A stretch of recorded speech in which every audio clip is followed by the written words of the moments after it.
Assalamualaikum warahmatullahi wabarakatuh. Perkenalkan, nama saya Ibu Anzalna. Saya dari TPK PKK Kelurahan Dusun Martapura. Saya mau mendongeng dengan judul Asal Mula Air Laut Menjadi Asin. Dulu di sebuah desa tinggallah dua orang kakak beradik. Sifat kedua bersaudara ini sangat berbeda dengan saudaranya. Yang tertua bernama Hiroki.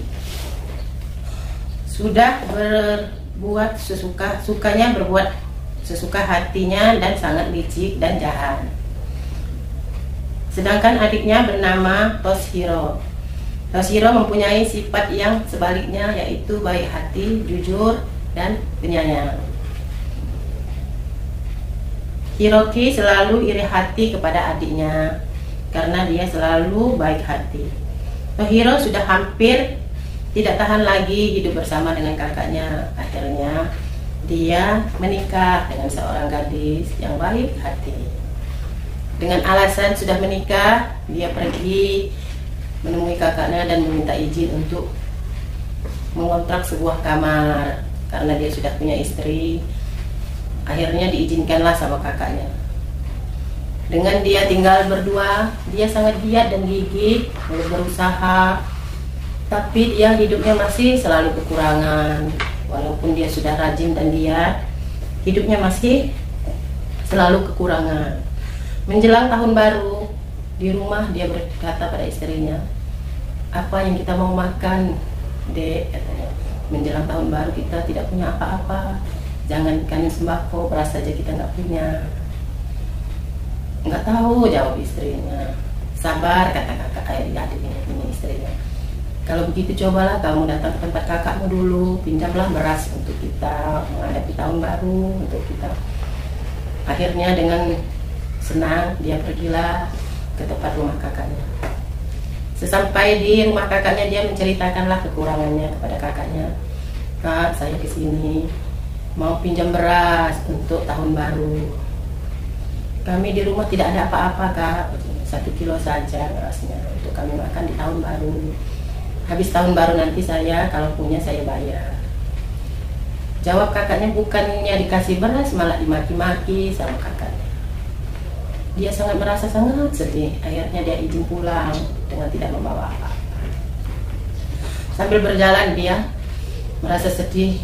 Akhirnya dia naiklah ke sebuah gunung. Di atas gunung dia bertemu dengan seorang kakek. Kakeknya sudah sangat tua sekali, tapi dia masih rajin bekerja di ladang. Sampai di sana kakek itu menegurkan si Hori, si adek. "Mau kemana, Nak?" "Saya mau jalan, Pak," dengan suara sedih. "Kenapa kamu sangat sedih sekali, Nak?" "Saya ini," katanya, "mau malam tahun baru, Kek," katanya sama istri saya. "Tapi saya tidak punya apa-apa. Hidup saya serba kekurangan walaupun saya sudah rajin dan giat." Akhirnya kakek itu sedih mendengar cerita dari si Horiko. Dengan begitu dia masuk kakek ke dalam pondoknya. Dia memberikan sepotong kue gandum. Katanya kepada si anak, "Aku mau beri kamu sepotong kue gandum. Kue gandum ini kamu bawalah di atas gunung sana," katanya. "Di belakang gunung itu ada sebuah gua. Di dalam gua itu nanti kamu bertemu dengan anak-anak ini kerdil. Di sana sangat ramai anak-anak kerdil. Bila kamu bertemu di sana, berikanlah kue gandum ini dengan mereka. Tapi jangan mau kamu diberinya uang. Mintalah kamu sebuah lesung batu," kata. Akhirnya dengan mendengarkan seperti itu, diturutnya lah dia pergilah ke belakang gunung itu. Ditemuinya lah sebuah gua. Benar apa kata kakek itu, banyak anak-anak kurcaci di sana. Salah satu kurcaci bertanya, "Ada orang di sana," kata. "Baunya harum, kayaknya dia membawa sebuah kue gandum. Bolehkah kami memintanya?" kata salah satu seorang kurcaci. "Boleh," kata orang itu. "Boleh, tapi dengan syarat," katanya. saya akan memberikan kue gandum saya ini tapi dengan ditukar dengan sebuah lesung batu. Akhirnya mereka terkejut mendengar permintaan orang itu. Dengan begitu mereka berunding, seluruh kurcaci dikumpulkan. Dengan dia berunding, gimana katanya, orang itu mau minta lesung batu, sedangkan lesung batu itu sangat berguna bagi kita. Jadi salah satu kurcaci bertanya, tapi kita sudah lapar, rujunya gimana? Aku sangat pengen sekali katanya makan kue gandum itu. Yang satunya jawab, akhirnya bersuaralah mereka. Akhirnya dengan begitu mereka setuju menukar kue gandum itu dengan sebuah lesung batu. Setelah selesai itu dibawanya lesung batu itu keluar, ditukarnya lah gandum itu, kasihkannya kepada kurcaci. Dia keluar sampai di perjalanan, dia baru teringat, untuk apa lesung batu ini? Apa gunanya? Sedangkan saya ini butuh beras untuk tahun baru. Perjalanan, saya pulang kembali ke rumah kakek. Akhirnya sampai pada kakek, saya bertanya, "Kek, ini lesung batunya." "Tapi untuk apa lesung batu ini, Kek? Sedangkan saya," katanya, "butuh beras." "Lesung batu itu sangat berguna, tapi kamu tidak boleh jahat hati, iri, serakah, dan dengki. Bila kamu memiliki sifat itu, lesung batu itu akan membuat malapetaka. Bagaimana cara menggunakannya, Kek?" "Oh itu, gini, Kek," katanya, "putarlah lesung batu itu ke arah kanan. Dengan kamu memutarnya, mintalah apa yang kamu inginkan. Dengan begitu nanti dari lesung batu itu keluarlah apa yang kamu inginkan, yang kamu pinta. Tapi jangan lupa diputarlah kembali ke sebelah kiri, agar apa yang kamu pinta itu bisa stop, tidak lanjut memperbanyak. Itu akan membuat sifat kamu menjadi jahat, iri, dan dengki, maupun serakah." Dengan membawa lesung batu itu dan mengucapkan terima kasih, pulanglah dia ke rumah. Sesampai di rumah, dia bertemulah dengan istri. Istrinya bertanya, "Kak, lama sekali saya sudah menunggu-nunggu, apa yang kamu bawa dapat dari kakak?" Akhirnya, "Ya, katanya, tidak ada yang saya bawa dari kakak. Beras tidak dapat, saya malah dicaci maki sama kakak. Tapi saya membawa lesung batu," katanya, "tolong utangkan tikar." Diturutinya lah sama seorang istrinya. Utangnya tikar sampai di situ. Akhirnya dia memutarkan lesung itu ke arah kanan dengan meminta beras. Sembari dia memutar, "Saya meminta beras, saya meminta beras," keluarlah beras. Tidak lupa dia memutar sebelah kiri. Terdapatlah beras 2 karung dari lesung itu. Sambil memasak, istrinya menangis, mengucap syukur dan terima kasih atas usaha suaminya. Tapi dia bukannya serakah ataupun jahat, dia meminta maaf kepada suaminya.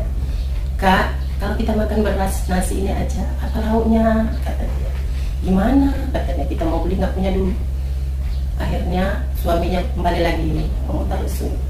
"Saya meminta ikan asin salmon yang enak," katanya. "Boleh." Diputarnya lagi lesung itu, keluarlah yang ikan asin salmon itu. Akhirnya mereka makanlah di momen tahun baru itu sambil mengucap terima kasih dan syukur bahwa apa yang mereka dapatkan itu sudah mencukupi mereka. Besok paginya mereka bangun setelah menjalani tahun baru. Mereka duduk berdua sambil bercerita. Kata suaminya, "Dek, kita udah punya lesung baru," katanya, "lesung yang membuat kita kaya." Kata, "Gimana, Dek, kalau kita buat rumah?" Kata, "Kita juga kan nggak punya duit untuk sewa kamar lagi," kata dia. "Ya," katanya. Akhirnya dengan begitu dia kembali ke kamar, memutar lesung kembali dengan berkata, "Lesung," katanya, "ajaib, buatkan saya rumah yang bagus, katanya, dengan sebuah pekerjaan, lesung," katanya, "agar saya tidak meminta lagi kepadamu." Tidak lama kemudian terbangunlah sebuah rumah yang sangat mewah megah. Dengan begitu, di belakang rumah itu tidak sengaja dia melihat ada sebuah kandang kuda.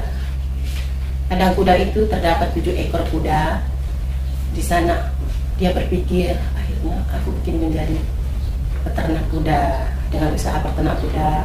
Malamnya saya mengundang saudara, tetangga, saya datangkan, saya mengucap syukur dan terima kasih, saya berdoa karena saya sudah melihat. Dengan begitu, akhirnya saya mengundang kakak saya datang ke rumah. Kakaknya sangat heran melihat, kenapa cepat sekali adik saya seperti ini, apa yang terjadi. Sambil menikmati makanan dan sajian yang diberikan adiknya, kakaknya berpikir, apalah, katanya. Kata yang adik tadi, "Saya mau makanlah, Kak," katanya, "nanti saya mau ke belakang dulu," katanya, "saya mau ambil oleh-oleh," katanya, "buat saudara-saudara ini yang telah mendoakan kita. Akhirnya dia pergilah ke kamar belakang itu dengan meminta lesung kembali. Katanya kepada lesung ajaib, saya kesini katanya bukan tidak bersyukur dan terima kasih atas yang telah diberikan.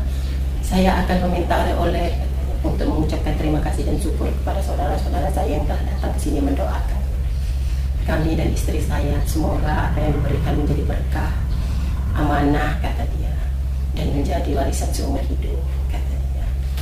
Akhirnya keluarlah oleh-oleh itu berapa banyak. Dia tidak tahu bahwa kakaknya mengikuti dia dari belakang, mengintiplah dia. Apa yang dia lakukan itu akhirnya diintikai kakaknya tahu. Oh, ternyata ini yang dilakukan adik saya. Adiknya keluar membagikan oleh-oleh, kakaknya tidak keluar dari kamar bersimpan di kamar itu. Dia berniat mau mengambil lesung ajaib itu.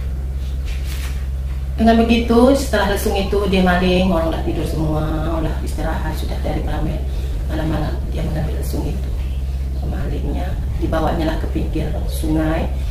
Di pinggir sungai itu dia sudah menyiapkan sebuah perahu untuk membawa lesung dengan berapa macam makanan yang tadi ada.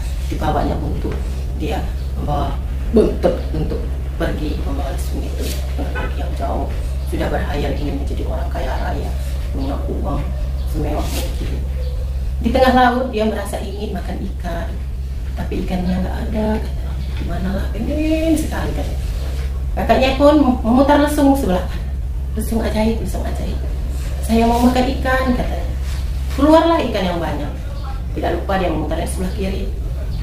Sudah mau masakkan ikan itu, akhirnya dia pikir, mana katanya masaknya nggak ada rasa, kalau nggak ada garam, di laut kok nggak punya garam. Akhirnya dia putar lagi lesung. Kata lesung itu, lesung ajaib, saya mau garam, katanya mau masak ikan ini. Putarnya kembali ke kanan lesung. Keluarlah garam. Garam itu diputarin garam. Dia lupa memutar sebelah kiri. Akhirnya garam itu banyak keluar dari lesung itu.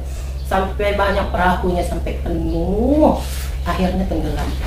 Sampai lesung tenggelam, kakaknya tenggelam, garam itu di laut. Akhirnya apa? Lesung tidak terputar ke sebelah kiri. Akhirnya air laut dengan banyaknya garam yang keluar dari lesung. Kejadian itu dari kejadian. Akhirnya air laut menjadi asin. Karena keserakahan dan iri hati tadi, itulah akibatnya kalau kita tidak bisa melihat orang lain bahagia. Dengan sifat yang seperti itu, akhirnya dia ikut terkubur bersama lesung dan perahunya di dalam laut. Itulah kisahnya, air laut bisa menjadi asin. Sampai di sini dongengnya. Waalaikumsalam warahmatullahi wabarakatuh.